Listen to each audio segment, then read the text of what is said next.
up, man? How you doing? I'm doing good. It's game day. You ready? Man, look, I'm in here by myself. Got the TV on. Sadly, they don't have like any pregame stuff, but I'm just sitting here, man. I'm ready to go. Ready to go. Yeah, we were just talking about that before. Like, it sucks that there's no like UCF pregame. I'd love to get some of that coverage. I put out on Twitter, like, is there any like pregame radio coverage? Apparently, 96.9 has it. I don't know if we can like log into that, but I would love. I remember going as a kid going to like Marlins games or Dolphins games. You'd always listen to that radio beforehand. You know, I guess Exactly. that was. It just gets you in the mood of kind of what you're about to see, what you're about to experience. But it's just something to kind of just ease you a little bit. Yeah, man. I wish we could hear something, just anything. I don't care what it is. You know how these guys looking, who's injured, what, something. I just something. Something, yeah, for sure. Yeah. Well, you're excited. I'm excited. Want to ask you a couple questions. Obviously, you're a former player, so you had some epic moments at UCF. For any younger fans that doesn't know, Tre Neal was part of that legendary 2017 team. Had the legendary interception there against Memphis in the conference title game. So forever goated in UCF history. But I want to talk to you. Heading into like a week one game, regardless of the opponent, like what's the kind of vibe in the locker room? Is there nerves? Is excitement? Like what's a week one kind of feel as you head into that game? Yeah, I think week one is different than most because this is what you've been waiting since the first day of winter workout since January. Whenever you come back after the season and you're just hitting the weights, this is what you're waiting on. Is that next season? You officially turn into that next season mode. So all these guys have been hitting is their teammates. They've been looking at them, seeing them for the last 8 months now.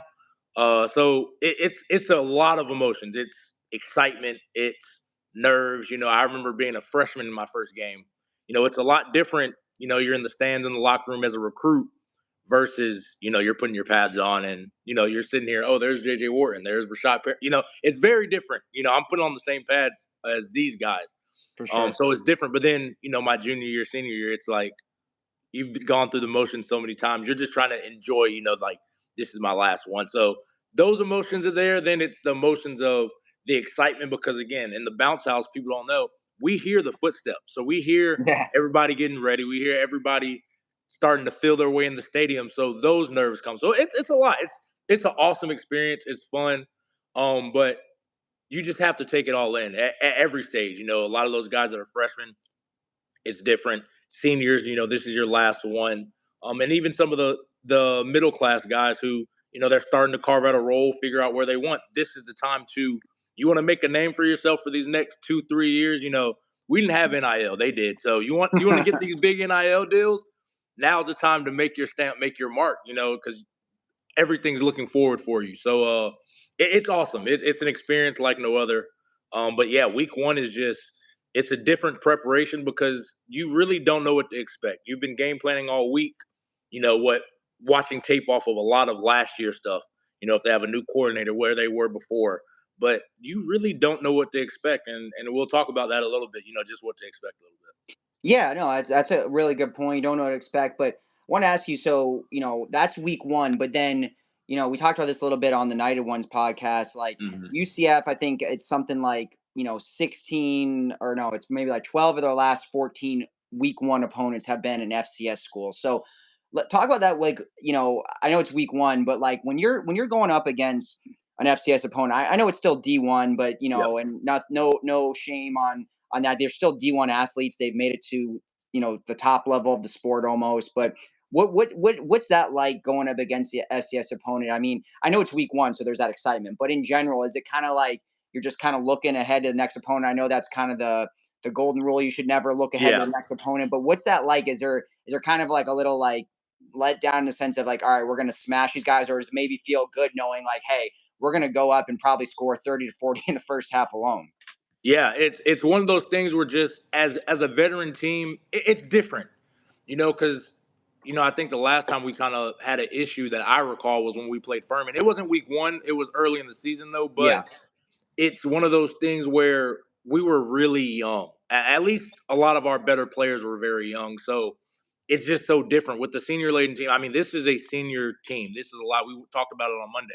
A lot of redshirt juniors, a lot of redshirt seniors, a lot of fifth-year guys. They know what it's like.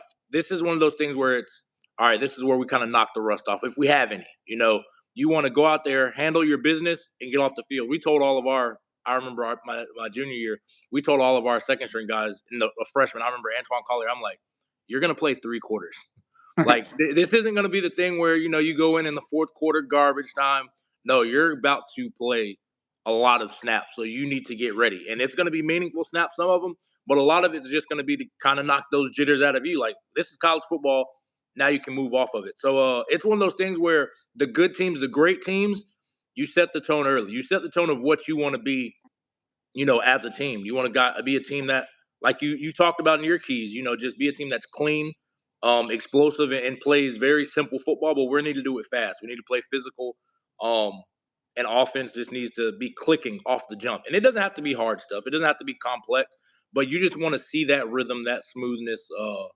That's what you kind of expect going against these kind of teams than the these D1 teams.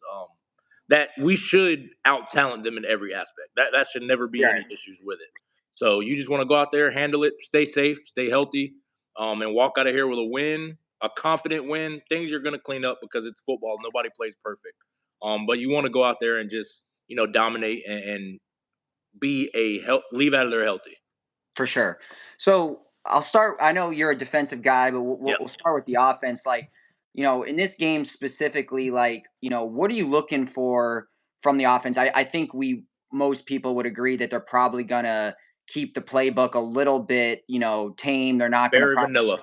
yeah, they're not going to show all their cards, but like, what are you looking for out of the offense? I mean, I don't, in my opinion, like, I don't really care how many points we score. I don't think that's big in my mind. I just want to see Correct. the offense play good and not just the run. We know the run game is going to be good, but I want to see some Exactly. stuff from the passing. So, what do you look for in this game? Not necessarily statistics or points, but like, what are you hoping to see out of the offense in this game? Yeah, I mean, you just want to see clean football. You don't want to see a lot of penalties. You don't want to see, a lot of fumbles, a lot of turnovers. Even if you don't lose the fumbles, you don't want to see just fumbled snaps. Bad snaps. I remember probably 4 or 5 years ago when we were at Georgia Tech and Matt Lee, beast center. I remember that Mhm. week one. It was All very, the penalties, right? yeah, a lot of penalties, a lot of missed snaps, things like that. So like that's what you don't want to see. And again, he turned out to be an amazing player. But Yeah. that's just what you want to see. You want to see clean football. Yeah, will it be awesome to score 70 points? Of course. But Yeah. would you rather a 70 point and it's sloppy, or would you want, 40, 50 points but just clean football, no penalties? We executed what we want, and like what you harp, we have RJ Harvey. The run game's gonna be great. I don't expect any drop off from him. And then the guys we've brought in, transferred in, I expect the run game to be fine. KJ Jefferson can run the football. What I want to personally see is who's going to separate in that receiver room. I know we've brought in a lot of transfers. We have a lot of guys that have come back, but Javon Baker left a big hole. He's making plays on New England Patriots now. He Yeah. was our number one guy. Who's going to fill in that role? Is it going to be Kobe Hudson? I think that's what we're expecting. Does X take that leap? That's kind of what we're expecting too. But who are the guys that we might not hear about? Those kind of young guys who could come in and make a splash play. There's no age restriction in when you can make plays. If you're ready to make plays now, make the plays now. The red shirt rule is a lot better than when I was playing. If you For play sure. one snap, your season's over. Yeah. So you guys have 4 games. You want it to extend more. You don't want to just play 4 games and then you can't play anymore. Show it now why you should be, get some scheme touches in the playbook for next week and going into the season. Show it now. So I think I want to see who separates out of that room. And for guys like Kobe Hudson X, you guys have NFL aspirations. I know it. Everybody in that locker room wants to play on Sundays. This is how you show it. Show that I'm not just a fringe wide receiver guy who could be replaceable. I can be a number one wide receiver. I can be a Javon Baker level receiver. I can be a Gabe Davis, a Traquan Smith level kind of guys. So this is where you show it. So I'm excited to see that. That's what I want to see. Is KJ, does he look smooth? Does the offense look great in the passing game? I'm not worried about the run game. Right. And again, the clean, just be clean. There will be penalties. Let me just say that it's not going to be like we're going to have 0 penalties. If we do, awesome. But make sure there are penalties where it's effort issues. Like if you are pushing a little bit, you get a little bit of a late hit. Yeah, you don't want that a lot, but I'd rather that than holding penalties or false starts or fumbled snaps and things like that. I'd 1,000% rather that. Yeah, no doubt. I think you bring up a lot of good points. And before we get into that defense, I mean, you brought up an interesting point about transfers. Like, Mhm. obviously, the transfer portal is a lot different than when you were playing, but Oh, you yeah. were a transfer yourself. For everyone, if anyone doesn't know, Trey in his grad season transferred over to Nebraska. So what is that? I know the transfer game is different now, and guys are transferring two, three times. But Yeah. what is that like for a transfer in their first game? Like, obviously, you spent your whole career at one school. You're used to that playbook, you're used to that stadium, that fan base, all that stuff. What's that like, acclimating? Obviously, you had some time in the summer and whatever the spring to get used to it, but what's it like for the transfers coming into their first game? It's I think it's a different experience than a freshman, right? So like a transfer, Yeah. they're used to a certain way of life in a certain city, a certain everything. How is it for them getting acclimated in their first game, especially when they're joining teammates that have been on UCF, for example, for 3, 4 years. Yeah. So I think the difference is it's not you're not going to be nervous to play because again, these transfers for the most part they've played college football for 3 to 4 years. It's not really anything different. What's different is at least for me, I had my kind of schedule that I always followed. I knew exactly what time we got to the stadium. I knew when I had to go to the bathroom, when I would go pee before the Yeah. game, every time, where I would work out before the game, where I'd sit and just relax, just talk to myself and, go talk to my now wife and, just those things. I had a routine, even though it wasn't like I wasn't never to the book. I had something like a flow of schedule. I knew where the time was. I knew where the water was. I knew when I needed to go stretch, when to work out, all of that. The difference is when I went to another school, I had to kind of figure that out. My wife wasn't, well, she was my girlfriend at the time. She's not Right. at every game, so the stadium alignment where we come out of the locker room is a little bit different. The access is a little bit different where I can get to the facilities to stretch, to warm up. Everything is different. So it's one of those things where you just have to figure out that routine. The best thing that I did before was like a week before I kind of walked through where I would do. I asked a lot of questions just in general. So I asked, where's the locker room going to be? Where's the water going to be? The Gatorade, blah blah blah. Where's the trainer's going to be pregame? Because I don't know the routine. I didn't know the routine at Nebraska. So that's what these guys, if they're smart, they've figured that out probably ahead of time so that it's not a lot of newness to it. But as far as game day, again, they should be completely used to it. We're out there. We play a child sport. I always said it. It's you're on Yep. offense, score touchdowns, get the ball, score touchdowns. Defense, you want to stop it and just hit. Like it's very simple. It's a lot of nuance and a lot of specifics inside of it, but you want to keep it simple. So those are the kind of the things that you would kind of work towards and just figure out that routine again. That's really the difference. So again, in the bounce house, like I said earlier, it's very different being in the locker room and you start hearing the foot pedaling It's and exciting, right? it's exciting and it gets your nerves kind of worked up. So you have to kind of if you're a guy that some guys are fueled off of that energy and they love it, they thrive. Some guys need to be tempered down a little bit. So you have to kind of figure out that. So Yeah, no doubt. I mean that's pretty cool. That's good insight. So, then talking about defense, you're a defensive guy. Trey was a safety at UCF for 4 years. So defensively, I mean that's your bread and butter. All that stuff. yeah, So, what are we obviously we're playing an FCS opponent this week. I mean, we know last year UCF's defense was largely a disaster. I mean, maybe there was some they had a couple of games. Oklahoma State, the secondary was decent, but that might have just been because everyone was running on us and no one was tackling. But numbers wise, it looked good. This year, we brought in 13 defensive transfers, a lot, and then on the high school level, a lot of 4-star guys. So, and then of course, a new defensive coordinator, a yep. new cornerbacks coach, a new linebackers coach. So the defense is revamped in really every level here. So what are you looking for? I mean, we know we got to stop the run, and I don't Yes. think this game is going to prove if we could stop the run. But what are you looking out of the defense to kind of what can they show in week one against an FCS opponent? Yeah, I mean, kind of the same things you hit on offense, you want to hit on defense. No stupid penalties. Don't go out there grabbing face masks. Don't go out there playing dirty. But you want to, what we missed a lot last year was the physicality point. That's what we struggled at. And that ties in exactly why we couldn't stop the run. We just weren't physical enough at the point of attack in the sense of when it's time to strike, when it's time to hit, we're not the ones taking the hit. We're delivering the hit. So that's what I really want to see. The plays are going to come, the interceptions, the fumbles, the recoveries, all those turnovers. That'll come with time if they've been. That's something you harped on. But you want to play clean football in the sense you want to tackle, you want to play physical at the point of attack, and you want to look clean. You don't want to be falling, slipping all over the place. And it's going to happen just because, again, you got to get the jitters out. You got to get the rust off. But yeah, that's what I want to see is just a clean football game in the sense we just need to be physical. This is a running league, old school Big 12. It's not like when I was playing. It wasn't the air raids all over the place. While there's still some teams that do it, for the most part, these guys want to run the football. So I think the tempo, the way we set the tone this game right here, can carry over. If we're sloppy, if we're not physical at the point of attack versus FCS school, what are we going to do when we play Kansas? What are we going to do versus Arizona? What are we going to do Right. versus Utah? Teams who have been physical for 20 years, and that's a part of their program. We want to be a program that we play physical defense. At least when I played, that's what it was known for. All those guys before me played physical. When we played, we tried to be physical. A lot of the guys after me have tried to be physical. Last year didn't feel like that. And a lot of those guys, there's some guys that are still there, some of them are gone. But I think with the influx of talent, I know Coach Roof, he recruited me out of high school. He cares about physical football play. He's a old school throwback defensive coach.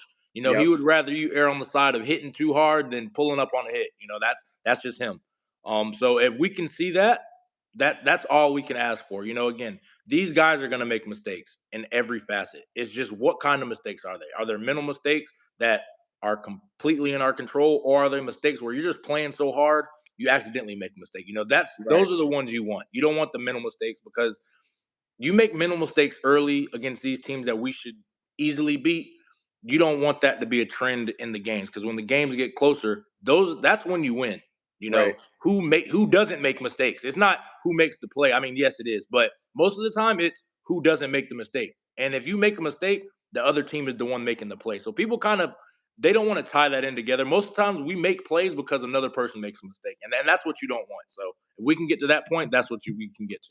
Yeah, we gotta limit mistakes. I mean, that's a big thing. I mean, we saw a lot of mistakes last year. I mean, Yep. coaching mistakes, but also dumb penalties. Yep. Things that really cost us games. I mean, yes, was there a couple blowouts last year? Yeah, but we had a lot of close games, whether it was Oklahoma Exactly. or Kansas State, Games whatever. that we could have. I mean, if we pull out some of these games, we look at that season Way differently. way differently. And again, I think it's those little things that, again, that's what makes you a good team versus a great team. That's what makes a okay good season to a great season, and even great to historical seasons. It's those little things in those moments. Do you make mistakes and fold under that pressure? So I think that's what we want to look forward to. Yeah, so looking at the depth chart that was released earlier this week, we Mhm. saw basically out of the 22, starters on offense and defense, we have 15 guys from basically last year's team. Some of Yep. them were already starters, some of them weren't, and then 7 guys that were transfers that got a starting nod. And actually, I put this in a preview.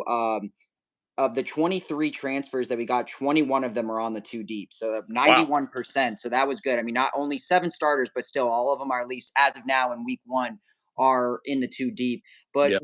is there any players, whether it's a transfer or maybe a guy that was on the team last year that is in a prove it year or whatever? Is there any kind of specific guys on both sides of the ball, maybe, one from each side of the ball that you're looking for this game to, do something? It doesn't, the starters may only play a half or, Yeah. 3 quarters, but is there any guys you're looking at to really see, all right, what's going on with them this season? How are they going to perform? Yeah, I mean, I think the obvious one offensively is it's KJ Jefferson. We've always said, we're in a quarterback league of football in this golden age of football right now. It's Yep. you go as far as your quarterback goes. That's why all these quarterbacks in the transfer market are getting $1 million NIL deals. Because Yep. again, you can go as far as your quarterback goes. We saw last year, JRP. We were pretty good when he was quarterback. When he got hobbled, when he got hurt, we had all the surrounding pieces, but just because he's out, it looks completely different. Yep. And I think that's the obvious one. But some of the other guys, the obvious one's KJ Jefferson. I want to see him come out and look like that fifth year guy who's been 3 years in the SEC. I want to see that command. I want to see that poise. I want to see that talent. you don't go to the SEC and play football if you're not talented. He's got some kind of talent, and I True. think Gus is a good evaluator of quarterback talent. Um, so I think I want to see that. But some other guys, I want to see Kobe Hudson. I want to see who takes that leap in the receiver room. I harped on it, but I want to see Kobe Hudson. Is he that alpha one? We saw a lot of flashes last year where guys were like, maybe Kobe's the one, maybe Javon is the one. And I always said, I think Javon's the one that is the one, and he takes the coverage. So whenever you see Kobe Hudson, having those crazy games, it's because we're worried about Javon Baker. Well, now you are the Javon Baker in a sense. Guys are going to try to take you away. The greats still find a way to make a play. It might not always show up in the stat sheet. You might not have 100 yards each game, but are you still doing the little things that make great receivers great? So that's who I personally want to see on offense. There's a lot of younger guys that we will probably see tonight. And again, they just need to go out there and make plays. Yep. Defensively, Malachi Lawrence. We lost Trayvon Morris Brash. He flashed a lot. In my opinion, it is a lot easier to flash when you're coming in on a rotation's little reps, and all you're coming in to do is go make plays. Now that he's going to have a higher snap count, he's going to be tired. When you're tired, are you going to still make plays, or are you going to be a sloppy football player? So I'm excited to see him. I don't think he is. I think he's ready to take that next step. Redshirt junior, it's time. Like now's the time. We've been talking about your talent. Now is the time to put that talent forth and build on the success you had last year. My favorite guy in the back end group is Braden Marshall. I've been looking at this kid. He's been working out with Drico Johnson. He's a former UCF guy. He's been working out with him since he was in ninth grade. I always told Really. Drico, I'm like, that kid is going to be special. We saw a little bit of those flashes last year. I think he made there was a lot of plays that he left on the table that I'm just like, okay, you're a freshman. You all those jitters are gone. All that, your routine. You're from Orlando area. You've been at UCF this entire year. You're our starting nickel again, our star is what we call him. It's time to make plays. You're in the alpha spot, the night role or the alpha role we've always had. You're in Sure. that best spot. You're going to be man to man on a lot of guys. You're going to be in a lot of situations to make a lot of plays. Are you going to make those plays and change games? Or are you just going to be like, oh, that's a PBU? No, we need a game changer at that spot. I think he has a talent. I mean, you look at who he was getting recruited by, you look at the talent from when he flashed last year. That's going to be the guy that needs to make plays. I think if as he goes, I think the secondary can go, and I'm very interested to see the safeties. We lost both Yep. of them. Nakai Martinez, great player, but he might not just fit what we want.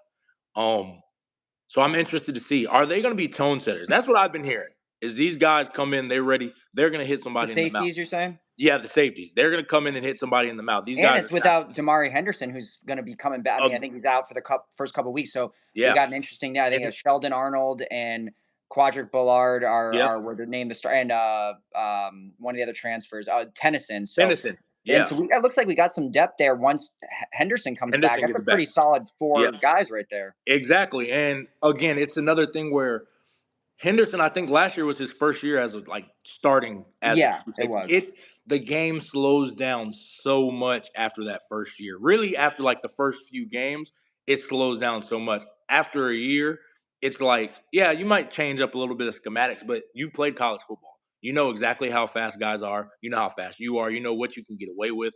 All of that. So that most of the times that second year leap it might not show up in the stats, but the play will change. It should change. He should not be the same player. All these guys, again, like Braden Marshall too, you guys should take that next step. I think he will take that next step. So it'll be interesting. I'm excited, man. I'm super excited to see what these guys look like. I think they're going to play fast, and in my opinion, Coach Roof's not putting anybody that's not tackling on that field. You're going to have to tackle. You're going to have to play physical. So I don't think we're going to have to worry about it, but in a few minutes we're going to be able to see.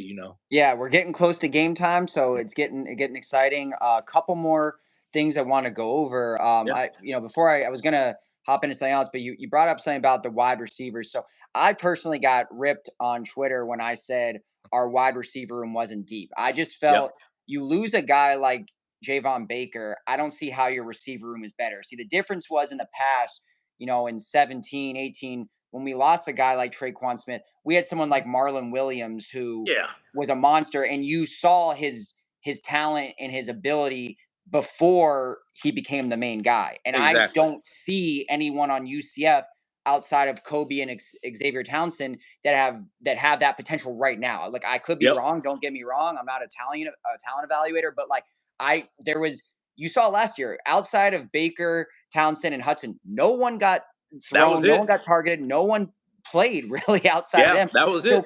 So for me, it's like after those two, and no disrespect to Trent Whitmore, but like if he was truly that guy, I don't think UCF would have gone out and got you know three transfer receivers. It ended up only being two because Goldie Lawrence ended up leaving. But why Mhm. go get three guys if he's that guy? And the fact that he beat out the two transfers to me, I guess you could look at it in a positive route, like wow, maybe he improved vastly, Mhm. or you look at it like, well, maybe those transfers weren't so good. So for me, like I guess there's kind of two ways to look at it. Is you could say like UCF's not that deep at receiver, but because the running room is so amazing, so elite, and we're going to be a run heavy team, is it important that we have like a third, fourth receiver, or do we just really need like one or two guys to just be like, when we need to pass it, they're reliable? Or is it, I mean, obviously the more depth, the better. You'd love to have a million great receivers, but like Yeah. if you have a guy like RJ Harvey and Penny Boone, who last year combined for 2,800 yards on the ground, do you need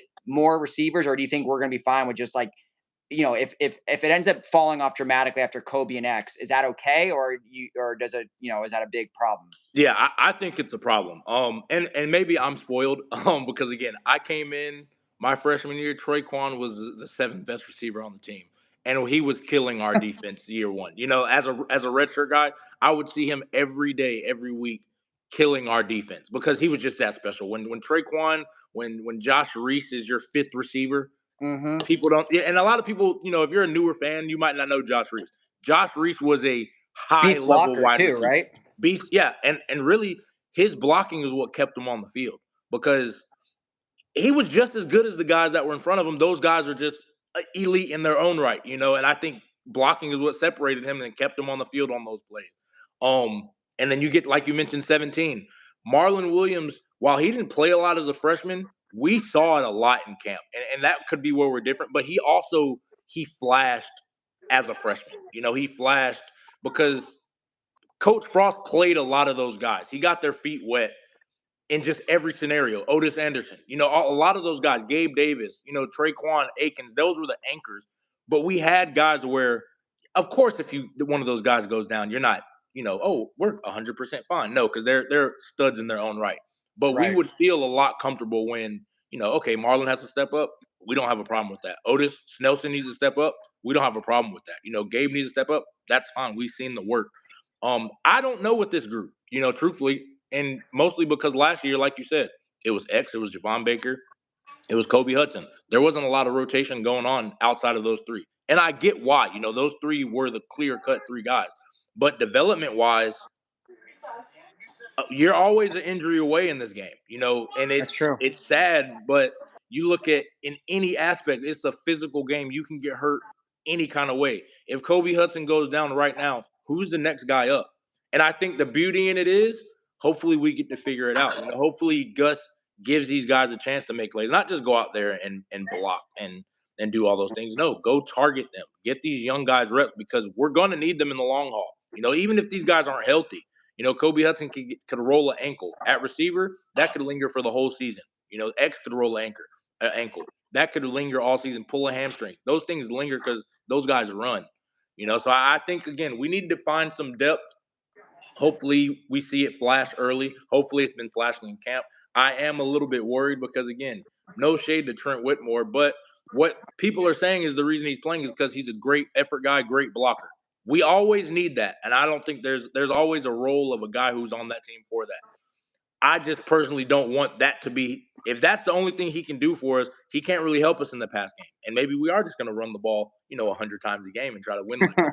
I just don't think that's a sustainable way to win championships.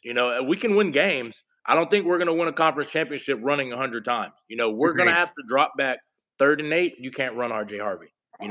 As great as I'd love to do it, that's not the smart thing to do. It's You not have to. realistic. Yeah. It's not realistic. You got to throw. You got to trust the guys on the outside. So maybe Gus is just like, listen, I'm going with the guys I trust. That's fine too. But I've never thought that was a great way because injuries happen so frequent in the sport. If two guys get hurt, Well, now you got to rely on these guys you didn't want to rely on, and where's their confidence at, knowing that each game you're probably not going in. So I hope it's different. I hope Gus lets these guys get the ball, lets them play, because we know what we have in Kobe.